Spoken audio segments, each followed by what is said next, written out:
ഒരു fast food company അഡ്വർടൈസിങ്ങിന്റെ എല്ലാ റൂൾസും break ചെയ്യാൻ തീരുമാനിച്ചാൽ എന്താണ് സംഭവിക്കുക?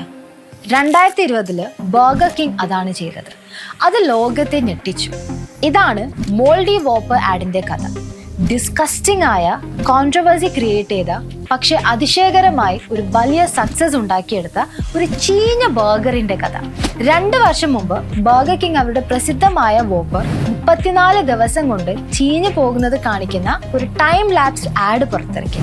ഫിൽട്ടറുകളോ ഫുഡ് സ്റ്റൈൽസോ ഒന്നുമില്ലാതെ വെറും പൂപ്പല്, അഴുക്ക്, ചീഞ്ഞളിഞ്ഞ കുമ്പാരം എന്നിവ മാത്രം. എന്തിനു വേണ്ടി? അവരുടെ വോപ്പർ ഇപ്പോൾ 100% പ്രിസർവേറ്റീവ് ഫ്രീ ആണെന്ന് ലോകത്തോട് പറയാൻ. പക്ഷേ കൊതി തോന്നിക്കുന്നതിന് പകരം അത് കൺഫ്യൂഷൻസും അറുപ്പുമാണ് ഉണ്ടാക്കിയത്. ഈ ധൈര്യമുള്ള നീക്കത്തിന് പിന്നിൽ ചീഫ് മാർക്കറ്റിംഗ് ഓഫീസർ ഫെർണാണ്ടോ മെച്ചാഡോ ആയിരുന്നു. ബർഗർ കിങ് പ്രിസർവേറ്റീവ് ഫ്രീ ആയി എന്ന് വെറുതെ പറഞ്ഞാൽ മതിയാകില്ല എന്ന് അദ്ദേഹത്തിന് അറിയാമായിരുന്നു.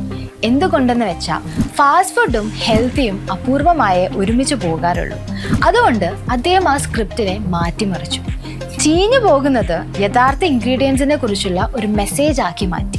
പ്രതീക്ഷിച്ചതുപോലെ തന്നെ ആളുകൾക്ക് വല്ലാത്ത അറുപ്പ് തോന്നി. പഠനങ്ങൾ കാണിച്ചത് ഡിസ്കസ്റ്റിംഗ്, ഓഫുൾ പോലുള്ള വാക്കുകളായിരുന്നു ആളുകളുടെ ഇടയിൽ നിന്നും വന്ന ഏറ്റവും കൂടുതലായിട്ടുള്ള റിയാക്ഷൻസ്.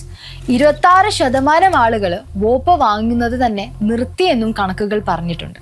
ലോഞ്ച് ചെയ്യുമ്പോൾ തന്നെ പ്രിസർവേറ്റീവ് ഫ്രീ വോപ്പർ വാഗ്ദാനം ചെയ്യുന്നത് വെറും 5% സ്ഥലങ്ങളിൽ മാത്രം എന്നുള്ളത് കൊണ്ട് തന്നെ ഇങ്ങനൊരു പരസ്യത്തിന്റെ ആവശ്യം തന്നെ ഉണ്ടോ എന്നുള്ളത് പലരും സംശയിച്ചു.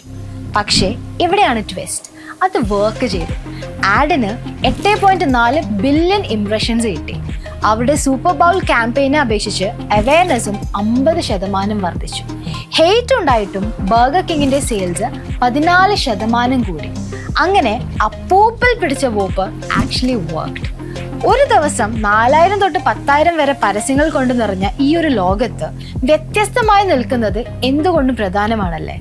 ബർഗർ കിങ് വെറും ഒരു മോശം കൊമേഴ്ഷ്യൽ മാത്രമല്ല ഉണ്ടാക്കിയത്, അവർ ഒരു സ്റ്റേറ്റ്മെന്റ് തന്നെയാണ് അതിൽ നിന്നുണ്ടാക്കിയത്.